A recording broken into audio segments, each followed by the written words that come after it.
Alaikum. I hope you all are doing absolutely fine and good. So आज भी भाई वही मसला हुआ। नेट जीत गया मेरे से। बड़ी कोशिश की मैंने कि भाई नेट को हरा दिया जाए और क्लास किसी तरह ले लूँ, लेकिन रिकनेक्टिंग पे फंस गया था और क्लास नहीं ले पाया। काफ़ी देर क्लास ऑन रही है, फिर बंद हो जाती है, फिर रिकनेक्टिंग पे आ जाता हूँ। तो मैंने सोचा कि वीडियो बना के डाल दूँ, सही है, क्योंकि क्लास में डिस्टर्बेंस हुई होगी, समझ थोड़ी बहुत नहीं आई होगी ना। तो इसको रिकॉर्ड करके इंशाल्लाह यूट्यूब पे डालूंगा या फिर ड्राइव पे वगैरह, बस ताकि आप सब लोग देख सको। सही है। अच्छा, सो हमने कहाँ तक छोड़ा था भाई? हमने छोड़ा था इरिगेशन पे। अब भाई कुछ लोग समझते हैं कि इरिगेशन का मतलब क्या होता है।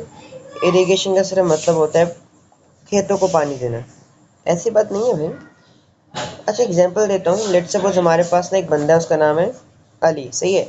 अब उसका घर है यहाँ और ये उसकी रिवर है, सही है। बीच में डिफरेंस तकरीबन 50 मीटर का डिफरेंस है, करीब करीब घर है ना। तो इसने क्या किया कि ना खुदाई करके एक टनल बना दी, एक कैनाल बना दी। अब वो जो रिवर से पानी आएगा, बेसिकली वो एक कैनाल के अंदर जाएगा और उससे घर तक जाएगा, है ना। अब वो क्या कर रहा है, रिवर से पानी लेके अपने घर को सप्लाई कर रहा है, तो ये भी सारा इरिगेशन में आएगा, सही है। इरिगेशन कहते हैं आर्टिफिशियल सप्लाई ऑफ वाटर। अब चाहे कहाँ भी हो, सही है, चाहे आप आर्टिफिशियल सप्लाई से खेतों को पानी दे रहे हो, अपने घर में पानी लेके जा रहे हो, इंडस्ट्रीज में लेके जा रहे हो, आर्टिफिशियल सप्लाई ऑफ वाटर जो है ना, वो सारा इरिगेशन ही है, सही है। इरिगेशन कहते हैं artificial supply of water. Dams ले लो एग्जांपल्स, कैनाल्स की एग्जांपल ले लो, बैराजेस की एग्जांपल ले लो, सारा पढ़ते हैं, सही है। अच्छा, अब सवाल आता है कि भाई हमें इरिगेशन की ज़रूरत क्यों है? चलो, दरिया हमारे पास पंजाब में 5 दरिया हैं, चलो वो भी छोड़ो, हमारे पास वेस्टर्न साइड पे कितने सारे दरिया हैं। ज़ोब रिवर है हमारे पास, इसके अलावा खुर्रम रिवर है हमारे पास, अ, तोची रिवर है हमारे पास, इतने सारे रिवर्स हैं ना। और वेस्टर्न ईस्टर्न साइड पे सारी 5 रिवर्स, जैसे इंडस, झेलम, चनाब, रावी, सतलुज। और सिंध की साइड पे भी, कोस्टल एरियाज पे भी हिंगोल, दश्त और हब रिवर। फिर हमें क्यों ज़रूरत है भाई इरिगेशन की? इतनी रिवर्स हमारे पास है माशाल्लाह, बारिशें भी होती हैं, लेकिन रिवर की ज़रूरत क्यों है? देखो, ऐसी बात नहीं है। बात यह है कि हमारे पास ना जो बारिशों की डिस्ट्रीब्यूशन है, वो बड़ी कोई वैरायटी है इनमें, सही है। क्या मतलब मेरा? ठीक है, मेरा मतलब ये है कि भाई कभी कभी होता है कि बारिशें होती ही नहीं, कभी कभी होता है भाई बारिशें बहुत ज़्यादा होती हैं। अच्छा चलो, बारिशों को भी साइड पे रखते हैं, अभी वैसे जनरली बात करते हैं। अगर इरिगेशन सिस्टम ना हो, लेट्स सपोज आपके घर से जो करीब करीब दरिया है वो 50-60 किलोमीटर पे, अब 50-60 किलोमीटर दूर जाके क्या आप बाल्टियाँ भर के घर लेके आओगे? नहीं ना। चलो, या फिर कहता हूँ बारिशों पे डिपेंड कर रहे हो कि भाई बारिशें होंगी, पानी आएगा, जमा करेंगे और नहाए धोएंगे, घर काम करेंगे। चाहे साल भर बारिश ना हो तो नहाने से बैठे रहोगे, है ना। तो देखिए, पानी एक सबसे बड़ी नीड है, राइट। पानी सबसे बड़ी नीड है। पानी के बगैर घर नहीं चल सकता, इंडस्ट्रीज नहीं चल सकती, शहर नहीं चल सकते, लोग रह नहीं सकते, सेटलमेंट्स नहीं हो सकती। पानी सबसे बड़ी नेमत है अल्लाह की। हमें पानी बहुत ज़्यादा चाहिए होता है, जिसकी वजह से हमें बनाना पड़ता है, हमें इरिगेशन सिस्टम बनाना पड़ता है। चलो, ये तो हमने जनरली बात की। चलो, खेत खेत की बात करते हैं, क्रॉप्स उगाने की बात करते हैं। अब भाई पहले क्या होता था, पहले इतने एडवांस वगैरह हमारे पास नहीं होते थे ये इरिगेशन सिस्टम ना। तो पहले लोग बारिशों पे डिपेंड करते थे। अब आजकल आपको पता है, पिछले साल बारिश हुई नहीं। अगर हमारे पास ना होता इरिगेशन सिस्टम, डैम्स, कैनाल्स, बैराजेस वगैरह ना होते, तो सारी खेतें बर्बाद हो जाती, पानी ना मिलता, सूख सड़ जाती, है ना। क्योंकि बारिशों का कोई भरोसा ही नहीं है, कभी ऐसा फ्लड आ जाता है कि भाई सारी सारी फसलें ख़राब हो जाती हैं। एग्जाम्पल ले लो आटे की।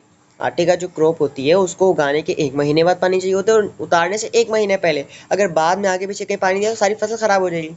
तो बड़ा ध्यान रखना पड़ता है, इसलिए हमें एक professional well developed irrigation system चाहिए भाई, सही है। इसके अलावा अच्छा भाई, हमारे पास क्या है कि पाकिस्तान में ऐसी भी जगह है, पाकिस्तान में, ओके, क्या है, पाकिस्तान में हमारे पास ऐसी भी जगह है जहाँ पे साल भर सिर्फ 10 दिन बारिश होती है, और ऐसी भी जगह है जहाँ पे 10 दिन बारिश नहीं होती, जहाँ पे हर वक्त बारिश होती है। तो वहाँ के लोग क्या करेंगे, है ना। वो तो भूखे प्यासे मर जाएंगे जहाँ बारिश नहीं होगी, जहाँ पानी नहीं आएगा। तो इसलिए आर्टिफिशियल सप्लाई ऑफ वाटर बहुत ज़रूरी है ऐसी जगह पे पानी पहुँचाने के लिए। अच्छा, अब आगे बढ़ते हैं कि भाई कौन कौन से इरिगेशन मेथड्स है, किस किस तरह के आर्टिफिशियल सप्लाई वाटर, क्योंकि बहुत सारे हैं हमारे पास। हम इनको जनरली दो कैटेगरीज में डिवाइड करते हैं। इरिगेशन मेथड्स को हम जनरली दो कैटेगरीज में डिवाइड करते हैं। पहला क्या, मॉडर्न मेथड्स जो कि बड़े आजकल चल रहे हैं, ठीक है, और कन्वेक्शनल मेथड जो कि बड़े पुराने 1900 के सन में यूज़ किए जाते थे। पहले ये साइंस के आने से पहले, ज़्यादा बड़ी टेक्नोलॉजी के आने से पहले इस्तेमाल किए जाते थे, ठीक है। अच्छा, सो ये हमारे पास न्यू मेथड्स, पढ़ने कहते हैं ओल्ड मेथड, सही है। चले बढ़ते हैं, पहले पढ़ते हैं कन्वेक्शनल मेथड, सही है। अच्छा, ओके, एक बात याद रखनी है, सही है। आप चाहे कन्वेक्शनल मेथड्स पढ़ रहे हो, चाहे आप मॉडर्न मेथड्स पढ़ रहे हो, आपको पता होना चाहिए कि भाई सवाल कितने मार्क्स का आ सकते हैं इनके ऊपर, और सवाल किस तरह का आ सकता है इनके ऊपर।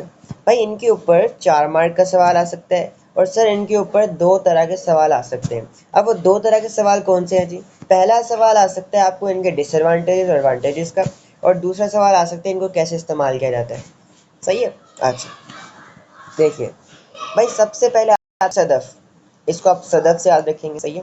मैं आपको दिखाता हूँ। लेट्स सपोज सदफ आंटी हमारे पास है यहाँ पे, तो इन्होंने क्या करना है, इन्होंने ना यहाँ रिवर से पानी निकालना है, सही है। तो इस सदफ को करने का, इसको यूज़ करने का तरीक़ेकार ये है कि पहले आपको एक लोहे का पोल चाहिए या लकड़ी का पोल चाहिए, वो आगे बिल्कुल टॉप से जाके 2 हिस्सों में डिवाइड हुआ हो, ठीक है। फिर आपको एक और लकड़ी का पोल चाहिए, एक लकड़ी की स्टिक चाहिए। उस लकड़ी की स्टिक पे पहले तो आप आगे अपनी बाल्टी लटकाओगे, और पीछे आप एक पत्थर लटकाओगे, काफ़ी भारी पत्थर होगा ना। छोटे होते सीसा खेला होगा आपने, मतलब आपका फ्रेंड बैठता है और आप 2 लोग बैठते हैं और सीसा आप ऊपर नीचे होता है, बड़ा मज़ा आता है। आई गेस सबने लिया हो, तो बिल्कुल वैसा सीन है। अभी आंटी यहाँ पे आएंगी, सदफ आंटी, इसको पकड़ेंगी, इसको नीचे करेंगी ताकि बाल्टी पानी में जाए। जब ये पानी में जाएगी बाल्टी, तो पानी इसके अंदर जाएगा, ऑफ कोर्स, है ना, और ये बाल्टी भर जाएगी। जब ये बाल्टी भर जाएगी तो आंटी को उठाने की ज़रूरत ही नहीं है, वो सिंपली इस पत्थर को छोड़ेंगी क्योंकि भारी है। ये पत्थर नीचे आएगा और ये ऊपर आएगा, आंटी बाल्टी पकड़ लेंगी, ठीक है। तो ये इसलिए काम आता है सदफ, बस, सही है। कि भाई यहाँ से बाल्टी पानी के अंदर जाएगी, पानी इसके अंदर आएगा, आंटी पत्थर को छोड़ेंगी और ये फिर ऊपर आ जाएगी और इसको पकड़ लेंगे यहाँ से, ठीक है। तो बेसिकली ये एक कन्वेक्शनल है। कन्वेक्शनल का मतलब अभी इतना इस्तेमाल नहीं किया जाता है, इसको पहले ज़माने में किया जाता था, सही है। गांव देहात वगैरह इलाकों में इस्तेमाल करते थे, अब तो नहीं करते फ़िलहाल, शहर में तो बिल्कुल भी नहीं, सही है। और इससे हम बहुत ही कम एरिया को इरिगेट कर सकते हैं। क्या मतलब, पानी सप्लाई कर सकते हैं, क्योंकि एक बाल्टी आपकी बड़ी मुश्किल काम आएगी, सही है। और इसके अलावा आजकल तो बहुत ही कम यूज़ किया जाता है। उसका तरीक़ेकार आप देख लीजिए, यहाँ पे लिखा हुआ है पूरा इंग्लिश में, इसका तरीक़ेकार क्या है। इस पर क्वेश्चन आ सकता है आपको, ये भी बताऊंगा किस किस पे क्वेश्चन आ सकता है। इसको आप, इस पे आपको एडवांटेजेस और डिसएडवांटेजेस पे भी आ सकता है। भाई एडवांटेज क्या है इसके? एडवांटेज ये है कि भाई चीप है, सस्ता है, कोई पैसे नहीं लगेंगे, क्योंकि आप घर में बना सकते हो। आप बस, आपको एक आध बाल्टी चाहिए और आपको फ्री के दरख्त चाहिए बस, और थोड़ी सी ताकत लगानी पड़ेगी, उससे थोड़ा सा खाना खाना पड़ेगा, बस आपको, आपका काम हो जाएगा, 200 रुपये में डन हो जाएगा, सही है।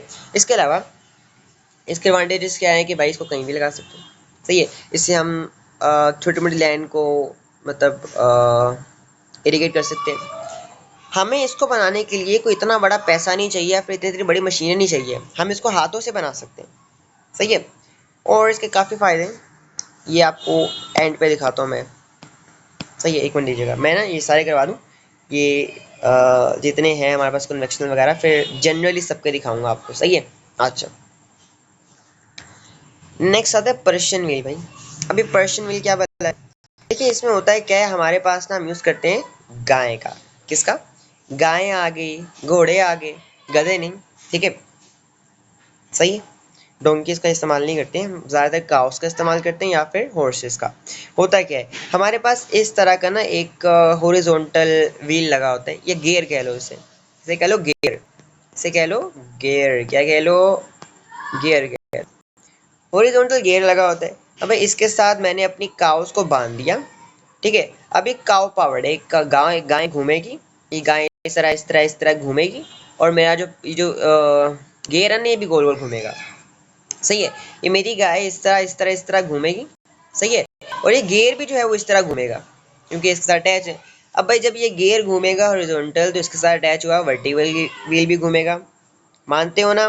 बच्चों मानते हो कि भाई जब हॉरिजॉन्टल व्हील घूमेगा तो उसके साथ लगा हुआ वर्टिकल व्हील भी घूमेगा, और वर्टिकल व्हील के साथ अटैच हुआ है ये पर्शियन व्हील। देखिएगा, वर्टिकल व्हील के साथ अटैच है पर्शियन व्हील, जिसके ऊपर बकेट्स लगी हुई हैं। अब क्या होगा, जब ये घूमेगा ना इस तरह, लेट्स सपोज इस तरह घूम रहा है, तो बकेट्स भी नीचे जाएंगी। दिखाता हूँ, एक मिनट दिखाता हूँ, एक मिनट। जैसे ये गियर घूम रहा है इस तरफ, ये बकेट्स इस तरह घूमेंगी, ये बकेट जाएंगी पानी के अंदर, ये अपने आप को भरेंगी, ये ऊपर आएंगे, सीधा पानी, यहाँ पे इतना इतना पानी है, इतना इतना पानी, इतना इतना पानी, जब यहाँ पे आएंगे तो पानी नीचे गिरेगा। सही है। और इस पानी को फिर हम टनल्स के जरिए, नालियों के जरिए, कैनाल्स के जरिए जहाँ चाहे इसको ले जा सकते हैं और इस्तेमाल कर सकते हैं। तो ये था, इसे कहते हैं पर्शियन व्हील। सही है। ये भी एक कन्वेक्शनल मेथड है भाई। और यहाँ पे भाई कंटिन्यूस सप्लाई वाटर, बस गाय को चारा डालना है आपने, उसके अंदर हिम्मत होनी चाहिए, जान होनी चाहिए, और भाई वो भागेगी और आपका पर्शियन व्हील घूमेगा और पानी आपके पास आएगा। सही है। इसके अलावा ड्राउट पावर कहते हैं, ये गाय जब यूज़ करते हैं ना, या एनिमल पावर कह दो या ड्राउट पावर कह लो। और इसके अलावा ये काफ़ी बड़ी जगह को इरिगेट कर सकता है, काफ़ी बड़ी जगह को पानी सप्लाई कर सकता है। सही है। अच्छा अच्छा नेक्स्ट, अच्छा ये आगे इसका यूज़ किस तरह यूज़ करते हैं पढ़ लेना ध्यान से। ओके, अब बात है करेज। ये क्या है? कारेज, KAREZ, REZ।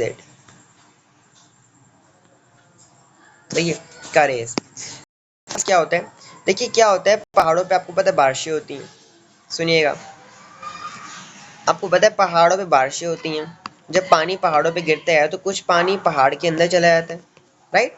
मैंने आपको पढ़ाया था वाटर टेबल जो ज़मीन के अंदर होता है। ये पानी, ये पहाड़ नहीं, बेसिकली फुट हिल्स हैं, ये पानी जो है बेसिकली ये पहाड़ के अंदर चला जाता है और ये वाटर टेबल बन जाता है। क्या बन जाता है? बन जाता है वाटर टेबल। वाटर टेबल जिसे अंडरग्राउंड वाटर भी कहा जाता है। क्या बन जाता है?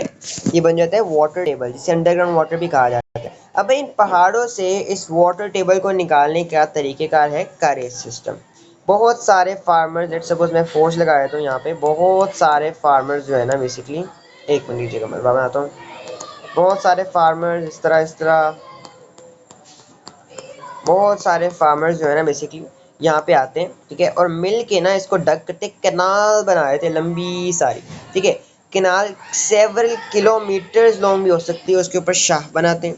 इन खाली जगह को शाफ्ट कहते हैं। ये क्या, ये किस लिए इस्तेमाल होती हैं? ताकि हम इसको बाकायदगी से साफ़ कर सकें, ठीक है, ताकि गंदगी ना और पानी साफ़ रहे। सही है। और यहाँ से फिर हम वाटर टेबल को इस कैनाल के ज़रिए सरफेस पे लेके आते हैं और फिर इसको यूज़ करते हैं। सही है। अच्छा, आप पढ़ लेते हैं। देखिए ये हॉरिजॉन्टल फुटहिल्स में लगाया जाता है, हॉरिजॉन्टल फुटहिल्स को या माउंटेन्स को डक किया रहता है, खुदाई की जाती है, ठीक है। और अंडरग्राउंड वाटर को, बेसिकली वाटर टेबल को हम यहाँ से निकालते हैं। वाटर टेबल वाले पानी को हम ज़मीन पे सरफेस पे लेके आते हैं। ये सेवरल किलोमीटर्स लॉन्ग हो सकते हैं, ऑफ पीपल इसे बनाते हैं। लेकिन मसला ये है, इसके ड्रॉबैक्स हैं कि भाई ये फ्लड कर सकता है।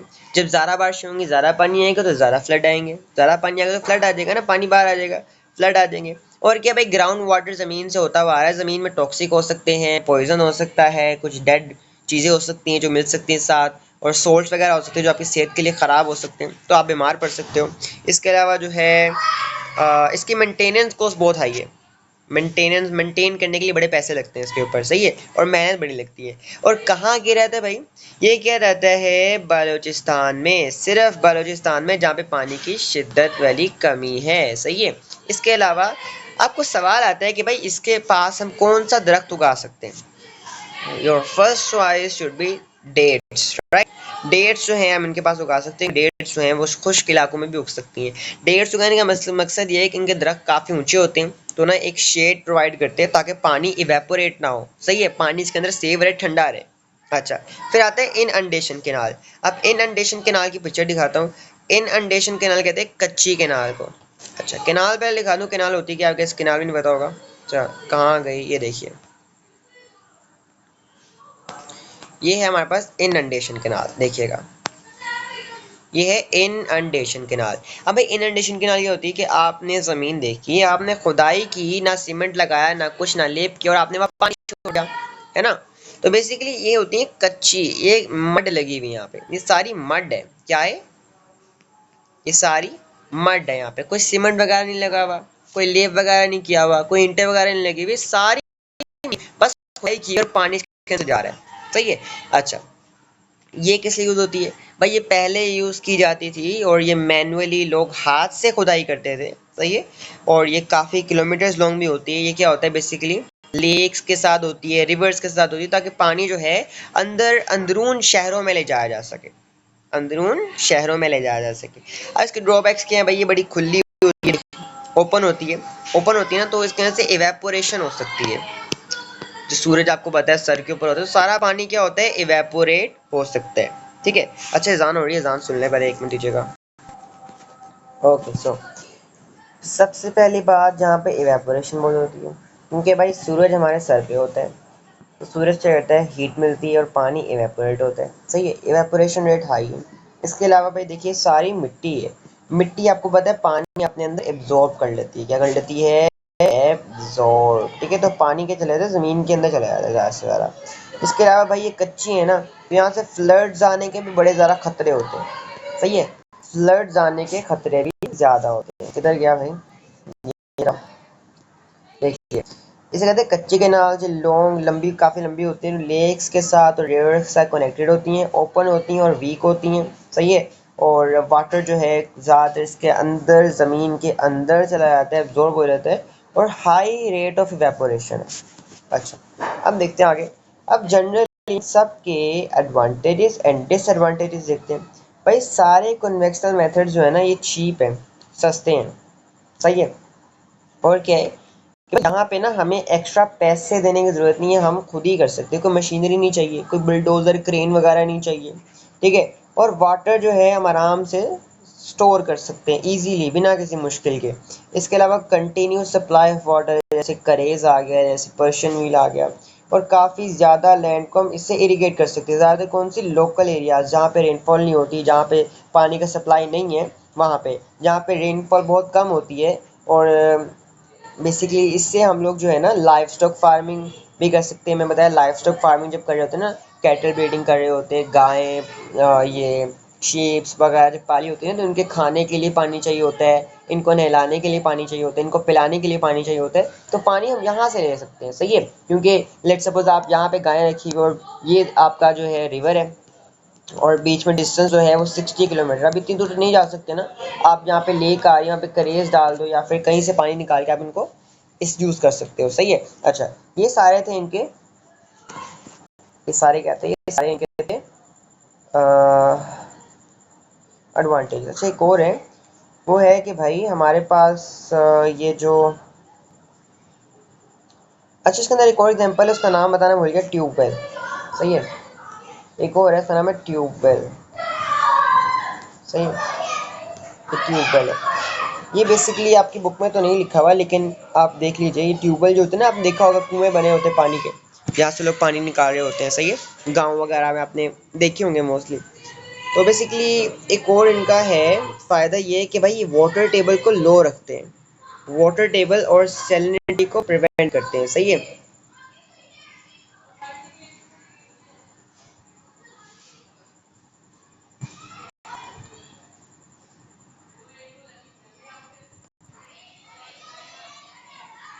अच्छा अब इनके डिसएडवांटेजेस क्या है भाई? अच्छा gas give me a second. Okay sorry for disturbance, ये बच्चे लगे हुए हैं बदतमीज़, ठीक है, शोर मचा रहे बहुत ज़्यादा, सही है। ऊपर गेस्ट आए हुए हैं तो मुझे एडजस्ट करना पड़ेगा, सही है। अच्छा अब डिसएडवांटेजेस क्या है कि भाई इनकी मेंटेनेंस कॉस्ट बहुत ज़्यादा है, सही है। कि भाई इनको संभालने में, साथ साथ मेंटेन करने में बड़ा पैसा लगता है। मतलब जितने का लगाया होता है उससे ज़्यादा पैसा इनके ऊपर लग जाता है, सही है। अब भाई ये जो होते हैं कच्चे बने होते हैं, हाथ के बने होते हैं, कोई मशीनरी वगैरह नहीं होती, कोई प्रोफेशनल नहीं बनाए होते, तो फ्लड्स आने के डर होता है। इसके अलावा भाई ये अनलाइंड होते हैं, मतलब इनमें सीमेंटेड नहीं होते हैं, कच्चे होते हैं, जैसे कैनोस वगैरह सब कच्ची हैं, सीमेंट नहीं लगा, मड की बनी हुई है, सही है। इसके अलावा भाई सिर्फ small amount of water provide कर सकते हैं, और मतलब कुछ ही एरियाज को इरिगेट कर सकते हैं, लेकिन टाइम बहुत ज़्यादा लेते हैं, सही है। ये सारे इनके एडवांटेजेस हैं, ये सबके अंडर आ सकते हैं, सही है। अच्छा वो वाटर लॉगिंग सैलिनिटी अभी मैं आपको नहीं बताया, कंफ्यूज नहीं होइएगा, ठीक है। इसके बाद हमारा अलग से टॉपिक है इसके ऊपर, मतलब ये करने के बाद ना, इरिगेशन सिस्टम करने के बाद एक अलग टॉपिक है इसी चैप्टर के अंदर, सैलिनिटी और वाटर लॉगिंग का, उसमें सारा पढ़ेंगे, सही है। अच्छा अब आते हैं मॉडर्न मेथड्स। अब भाई ये देखिए कितनी प्यारी, कितनी प्यारी कैनाल है ना ये, कितनी लगेगी, सीमेंटेड है, रॉक्स हैं, पानी इतना इवेपोरेट नहीं हो सकता, इतना अब्सॉर्ब भी नहीं हो सकता, सही है। तो ये कहते हैं पेरानियल कैनाल। पी से पेरेनियल कैनाल, पी से पक्की कैनाल, क्या पक्की कैनाल, सही है। अच्छा, ये सीमेंटेड होती हैं, लाइंड होती हैं, और ये डायरेक्टली कनेक्टेड विद डैम्स, सही है, ये डैम्स के साथ। अच्छा, एक मिनट दीजिएगा मुझे ना, मेरे बच्चों ने बड़ा ही शोर मचाया हुआ था, आई होप अब क्लियर हो रहा आवाज़, सही है।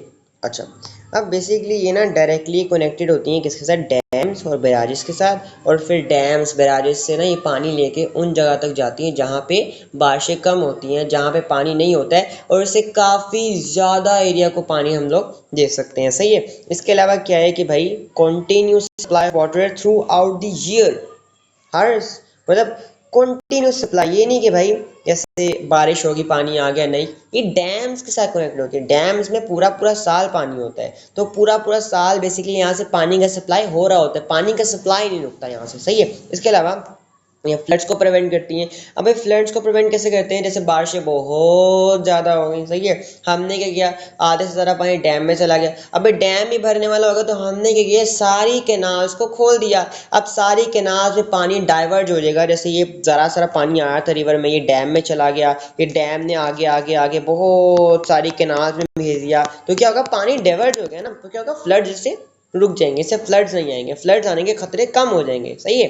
अच्छा, फिर आते हैं ट्यूबवेल। अभी ट्यूबवेल क्या होते हैं भाई, ये आपने देखे होंगे अपने गांव वगैरह में ना, ट्यूबवेल लगे होते हैं। ये ट्यूबवेल बेसिकली ग्राउंड में जो वाटर टेबल होता है, बेसिकली जो हमारा वाटर टेबल होता है ना ग्राउंड में, मैंने आपको बताया बोर वाटर जो होता है उसको निकालता है, सही है। बेसिकली ये क्या करता है, basically pulls ground water to the surface, और इससे हम बहुत ज़्यादा जगह को इरिगेट कर सकते हैं। ये इलेक्ट्रिकल भी होते हैं, डीजल से चलने वाले भी होते हैं, पेट्रोल से चलने वाले भी होते हैं, सोलर पावर्ड भी अब आगे, और मेरे ख्याल से सोलर पावर्ड ही लगाने चाहिए। अच्छा, इसके अलावा ये हमारे पास वाटर लॉगिंग और सैलिनिटी को रोकते हैं, उनको नहीं होने देते हैं। ये भी टॉपिक नहीं समझ आएगा तो आपको मैं इसके बाद समझाऊंगा, बस समझ लीजिए कि भाई ये इन दोनों को होने से रोकते हैं। ये काम जो है गलत है, अगर ये हो जाए ना तो ज़मीनें तबाह हो जाती हैं, बस समझ लीजिए अभी तक, सही है। इलेक्ट्रिकल होते हैं, इसके अलावा पानी को, ज़मीन के पानी को सरफेस पे ले आते हैं और काफ़ी ज़्यादा एरिया को इरिगेट कर सकते हैं, क्योंकि भाई आपने यहाँ पे पाइप लगाया और जहाँ मर्जी से ले जाओ, जहाँ मर्जी ले जाओ, जहाँ मर्जी जाके पानी वगैरह दो, सही है। अच्छा, अब आते हैं स्प्रिंकलर्स। अब भाई स्प्रिंकलर्स क्या होते हैं, स्प्रिंकलर लेक्चर लगाई हो मैंने, हाँ ये देखिए स्प्रिंकलर, सही है। ये स्प्रिंकलर जो होते हैं पानी के साथ अटैच होते हैं, नीचे ज़मीन में ना स्प्रिंकलर्स हर तरफ 360 जो है ना पानी डिस्ट्रीब्यूट कर रहे होते हैं, सही है। और ये भी वाटर टेबल को लो रखते हैं। इसके अलावा जो है बेसिकली ये बेसिकली क्रॉप्स वगैरह में यूज़ नहीं होते हैं, ये गार्डनिंग के लिए या प्रमोशन वगैरह के लिए या फिर अपने गार्डन्स में लगाना हो तो वहाँ पे यूज़ होते हैं, ठीक है। क्योंकि क्रॉप्स जो होते हैं ना, लो भाई पाकिस्तानी शुरू हो गए, 14 अगस्त आई शुरू हो गए माशाल्लाह, बहुत शोर है भाई। अच्छा, कहाँ पे होते हैं, गार्डनिंग में, ऑर्चर्ड्स में और मार्केट गार्डनिंग में, ठीक है, यहाँ पे यूज होते हैं। और ये बेसिकली करते हैं, ये हल्का हल्का लाइट शावर देते हैं 360 व्यू पे, हर जगह 360 पानी फेंकते हैं, और सिर्फ मतलब पौधों को गीला रखने के लिए या पानी देने के लिए यूज होते हैं। क्रॉप्स वगैरह उगाने में इस्तेमाल नहीं हो सकते, क्योंकि क्रॉप्स उगाने के लिए हमें बहुत ज़्यादा पानी चाहिए होता है, और इतना पानी इतना नहीं दे सकते हैं, सही है। अच्छा, इसके अलावा हमारे पास, वही कह रहा हूँ, एग्रीकल्चर क्रॉप्स वगैरह हम इससे नहीं उगा सकते हैं, सही है। अच्छा, नेक्स्ट चलते हैं भाई, नेक्स्ट हमारे पास आ गया। अच्छा, अब इनके एक और हमारे पास है टैंकर। ये टैंकर क्या होता है, अब कराची में क्या है, पानी ना पीने के लायक है, ग्राउंड वाटर पीने के लायक नहीं है, और भाई रिवर भी वहाँ पे एक जाती है, तो वहाँ पे इतना ज़्यादा अच्छा भी नहीं है, क्या नाम, वहाँ का इरीगेशन सिस्टम इतना अच्छा भी नहीं है। तो क्या होता है कि लोग ना वहाँ पे पीने पीने के लिए पानी जो होता है ना, उसके टैंकर्स मंगवा के डलवाते हैं घर के अंदर, देखोगे ना बड़े बड़े टैंकर्स होते हैं जो जा रहे होते हैं, उसके पानी होता है, फिर लोग अपने टैंकर्स में डलवाते हैं, तो वो टैंकर्स की बात कर रहा हूँ। एग्जाम्पल लीजिए वाटर हाइड्रल प्लांट, सही है, ये आपने एग्जाम्पल याद रखनी है। अच्छा, अब मॉडर्न इरिगेशन मेथड्स की एडवांटेजेस क्या है और डिसएडवांटेजेस क्या है। अभी एडवांटेजेस क्या है कि continuous supply through out the year, कभी मसला नहीं होगा, पानी नहीं आ रहा तो भाई कोई मसला नहीं है, आपने जनरेटर चलाया, नीचे ज़मीन से पानी निकाल लिया, चलो भाई डैम से पानी है, आपने कैनाल्स खोली, सारा पानी वहाँ से यहाँ आ गया, सही है। तो थ्रू आउट द ईयर आपके पास पानी होता है, कंटिन्यूस सप्लाई होता है, सही है। जैसे शदफ वगैरह हो तो पानी पे डिपेंड करते हैं, पानी होगा तो आएंगे ना, लेकिन इधर कंटिन्यूस सप्लाई होता है। इसके अलावा भाई हमारे पास यहाँ पे पानी जो है वो लॉस्ट नहीं होता है, पानी इवेपोरेट नहीं होता है, क्योंकि ये होती हैं लाइन कैनाल होती है, इनको ढक भी दिया जाता है। सही है। इसके अलावा भाई बहुत ज़्यादा बड़ी एरियाज को इरीगेट कर सकते हैं, बहुत बड़ी एरिया को, बहुत ज़्यादा एरिया को इरीगेट कर सकते हैं। इसके अलावा हम फ्लड्स को कंट्रोल कर सकते हैं, बताया। जैसे रिवर बढ़ गई है, हम सारा फिर पानी डैम में ले जाते हैं, डैम भी भरेगा तो फिर कैनाल्स खोल देंगे, कैनाल्स जो हैं वो सारा पानी अपने अंदर ले लेंगे, तो क्या होगा, पानी डाइवर्ज हो जाएगा। सही है। वो सारा डिटेल में पढ़ना है अभी हमने। इसके बाद इसके अलावा भाई हमारे पास ये लॉन्ग टर्म सोल्यूशन है हमारी प्रॉब्लम्स का। हमारे पास काफ़ी ज़्यादा सारे डैम बना लिए हमने, तो क्या होगा, अगर बारिशें नहीं भी होंगी फिर भी हमारे पानी होगा। अब जैसे इमरान खान ने बादशाह डैम का बनाया था, बादशाह डैम का बड़ी आवाज़ हुई थी, लेकिन बना कोई नहीं। सही है। लेकिन भाई इनके डिसएडवांटेज क्या है कि भाई एक्सपेंसिव बहुत ज़्यादा है, मेंटेनेंस कौन बहुत ज़्यादा है, मशीनरी बहुत महंगी पाकिस्तान में है नहीं है, हमारे पास लैक अवेयरनेस है, मतलब क्या है, हमारे पास स्किल्ड लेबर्स नहीं है, हमारे पास जो है मैनेजमेंट जो है वो सारी करप्ट है, मिस मैनेजमेंट बहुत करती है, जैसे वापडा। सही है। वाटर, अच्छा, इसे कहते हैं water and power development authority. सही है। अच्छा, सो कर लिया यहाँ तक आई गेस। जी आज का कर लिए। अच्छा, शोर बड़ा था, बड़ी मुश्किल रिकॉर्डिंग की है, समझ आ गई हो, देख लीजिएगा। आपको बताया इनके एडवांटेजेस और डिसएडवांटेजेस आ सकते हैं, उनको कैसे यूज़ करते हैं। शडोफ, पर्शियन व्हील और ये करेज सिस्टम, इनअंडेशन केनाल, कच्ची केनाल और टैंक। अच्छा ये रह गया। सही है। अब क्या होता है, कभी कभी लोग ना जब बारिशें होती है ना, तो लोग क्या करते हैं, इस तरह के ना ज़मीन में खड्डे कर देते हैं, बड़े सारे मड लगा के, मिट्टी लगा के खड्डे कर देते हैं, फिर जब बारिश होती है तो पानी जमा हो जाता है, और उस पानी को भी बाद में इस्तेमाल किया जा सकते हैं, उसे कहते हैं टैंक इरीगेशन। सही है। ये सस्ता ही बड़ा होता है। अच्छा, फिर हमने पढ़े कन्वेक्शनल के एडवांटेजेस और डिसएडवांटेजेस पढ़े। ठीक है। इसके अलावा हमने पढ़ा कि मोटर मेथड्स कौन से हैं, पैनल के नाल के बारे में पढ़ा, ट्यूबवेल्स के बारे में पढ़ा, स्प्रिंकलर्स के बारे में पढ़ा। सही है। और टैंक के बारे में पढ़ा। और ये सारे मॉडर्न मेथड्स के क्या थे, एडवांटेजेस थे। अभी हमारे पास डैम्स और बैराजेस रहते हैं, वो बड़ा टॉपिक है, इसके बाद वो करेंगे, क्योंकि इन सब पे आते हैं 4 मार्केट क्वेश्चंस और उन पे आते हैं 6 मार्केट क्वेश्चंस, बड़े बड़े क्वेश्चंस आते हैं। सही है। तो आई होप यहाँ तक क्लियर हो। मैं अभी वीडियो डाल देता हूँ ये। सही है। आप लोग देख लीजिएगा। चलिए ठीक है, अल्लाह हाफिज़।